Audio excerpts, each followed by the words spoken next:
What the fuck, man?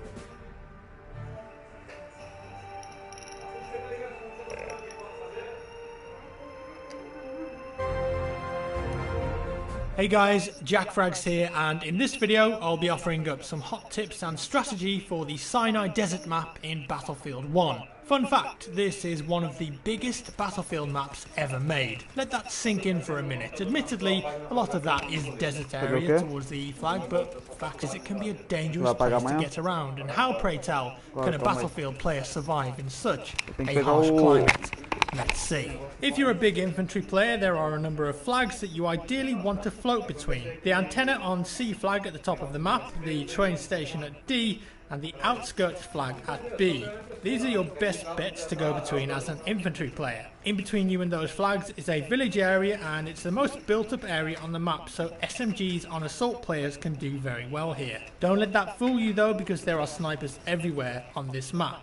Over towards B there are multiple sniper spots near the rocks, so even heading over there can be dangerous. Keep out of line of sight as best you can and use the sand dunes and rocks as cover. If the dust storm comes in, even better, because you can easily use the horses to sneak behind enemy cover without being seen. And learn the spawn locations of the elite classes too.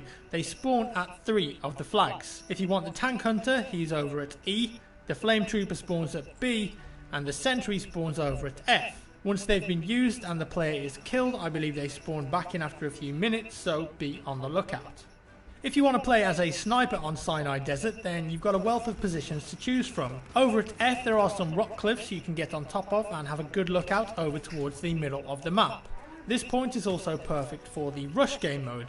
If you're attacking, try and get up on top of the rocks and you'll have a perfect look down onto the MCOMs. Over towards the B flag near the rocks is another good sniper location. You can have a really good view towards the train station and the middle of the map, and you can pick players off as they try to cross the desert. And when getting around the map, you're going to want to use the vehicles wherever possible because it's just huge. You don't want to be running through the desert with all the open area and snipers out there. Use the transport vehicles whenever possible and utilise the horses, but remember, you're always going to be very vulnerable on a horse. Keep your rifle out when you're moving around and use your sword when you get up close. In all honesty though, it's probably easier sometimes to just run people over with the horse than it is to slow down and to swipe them. If you need to reload your rifle, remember that you'll need to stop sprinting, so slow down. On the other side of the fence, if you come up against someone on a horse, there's a real tendency to shoot the bigger target, which of course is the horse. But that's a mistake. Horses have way more health than a player, and as such it's much easier to aim for the player on top of the horse. Be careful though, because if they were sprinting, the horse will carry on in that direction just like a jeep would in Bf4,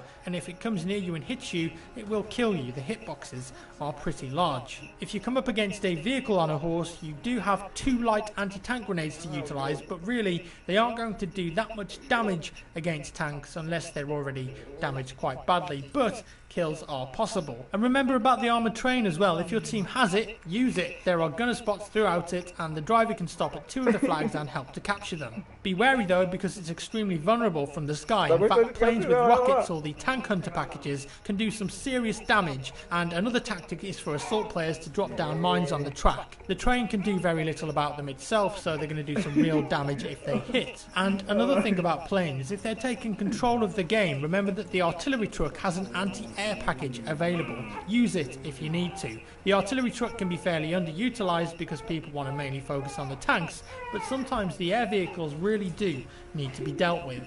And finally, when playing Rush, there's a big new tool at your disposal: artillery. When you're defending, you can run up to an objective and hold Use on it to send out artillery. It's worth using it because if nothing else is keeping the attacking team back or on their toes, you can do it on both objectives and it will detect enemy positions and send out a massive barrage of fire. Could save your ass if you're in a pinch. And that's all for today guys. I hope you enjoyed these tips and tricks for the Sinai Desert map in the Battlefield 1 beta. As always, thank you for watching. Give me a thumbs up if you enjoyed the video, a thumbs down if you didn't, and I'll see you in the next one.